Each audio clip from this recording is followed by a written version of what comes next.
आज मुंबईमध्ये महाविकास आघाडी आणि मनसेच्या वतीने बोगस मतदानाविरोधात सत्याचा मोर्चा काढण्यात आला। या मोर्चामध्ये मोठ्या संख्येने नागरिकांनी सहभाग घेतला। या मोर्चात मनसे प्रमुख राज ठाकरे यांनी निवडणूक आयोगावर सडकून टीका केली। तसेच त्यांनी दुबार आणि तिबार मतदार मतदान केंद्रावर आढळल्यास त्यांना फोडून काढा असा थेट इशाराच दिलाय। या मोर्चामध्ये नागरिकांनी मोठ्या प्रमाणात सहभाग नोंदवला। या मोर्चाला उद्धव ठाकरे आणि राज ठाकरे यांच्यासह आदित्य ठाकरे, अमित ठाकरे, शर्मिला ठाकरे, जयंत पाटील, विजय वडेट्टीवार यांनी फॅशन स्ट्रीट पासून मुंबई महापालिका मुख्यालयापर्यंत पायी चालत सत्याच्या मोर्चात सहभाग नोंदवला। यानंतर मुंबई महापालिका मुख्यालयासमोर सभा झाली। या सभेत बोलताना राज ठाकरेंनी हा इशारा दिलाय।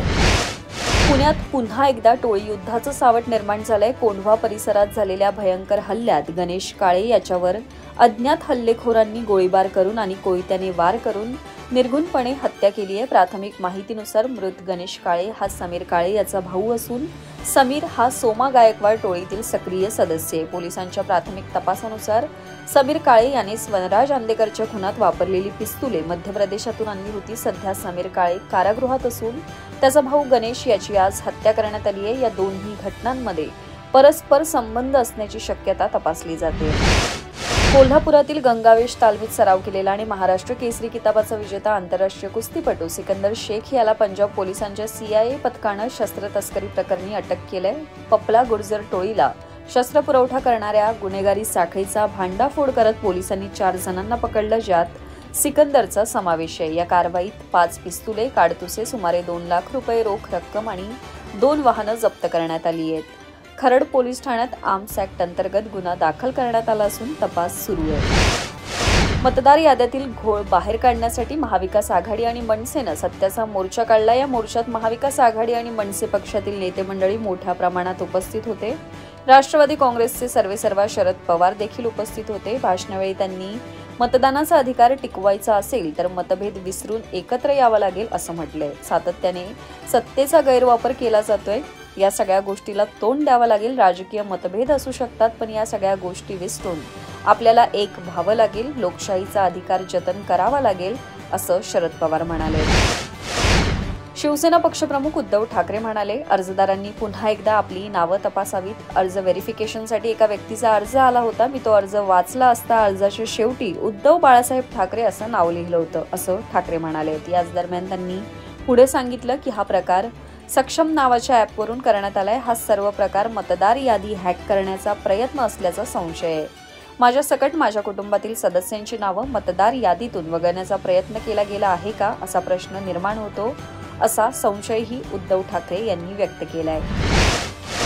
साताऱ्यातील फलटण उपजिल्हा रुग्णालयातील डॉक्टर तरुणीच्या आत्महत्या प्रकरणाची SIT चौकशी होणार आहे। मुख्यमंत्री फडणवीस यांनी या प्रकरणात SIT स्थापन करण्याचे आदेश दिलेत। महिला IPS अधिकारींच्या नेतृत्वात SIT स्थापन करण्याचे आदेश फडणवीस यांनी दिलेत।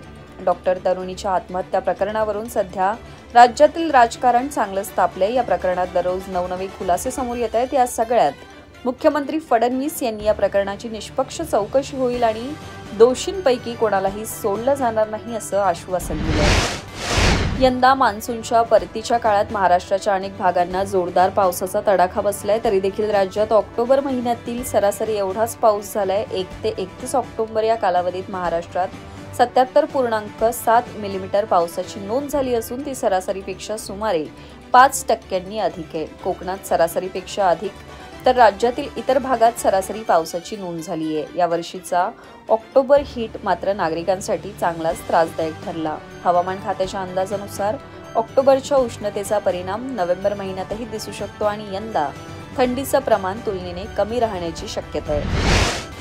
आंध्र प्रदेशातील श्रीकाकुलम जिल्ह्यातील काशीबुग्गा येथील ऐतिहासिक श्री व्यंकटेश्वर स्वामी मंदिरात आज सकाळी एक अत्यंत धक्कादायक घटना घडली। एकादशी निमित्त भगवान व्यंकटेश्वराच्या दर्शनासाठी आलेल्या भाविकांमध्ये झालेल्या चेंगराचेंगरीत 9 भाविकांचा दुर्दैवी मृत्यू झाला असून काही लोक जखमी झालेत। एकादशीमुळे पहाटेपासूनच मंदिरात भाविकांची मोठी गर्दी झाली होती।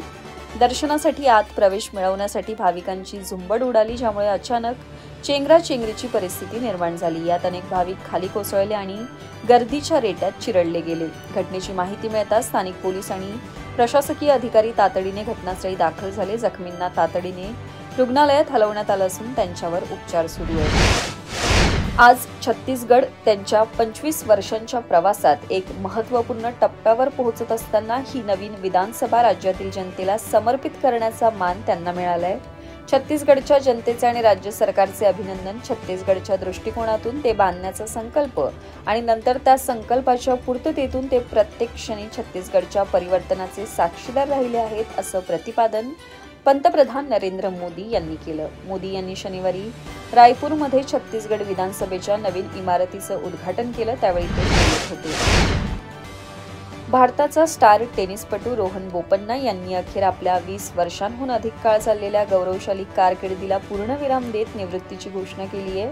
ही माहिती त्यांनी सोशल मीडियावर एक भावनिक पोस्ट शेअर करत दिली। बोपन्ना यांच्या अचानक घेतलेल्या या निर्णयामुळे त्यांचे चाहते थोडे निराश झाले असले तरी त्यांच्या योगदानाचा सन्मान करतायत।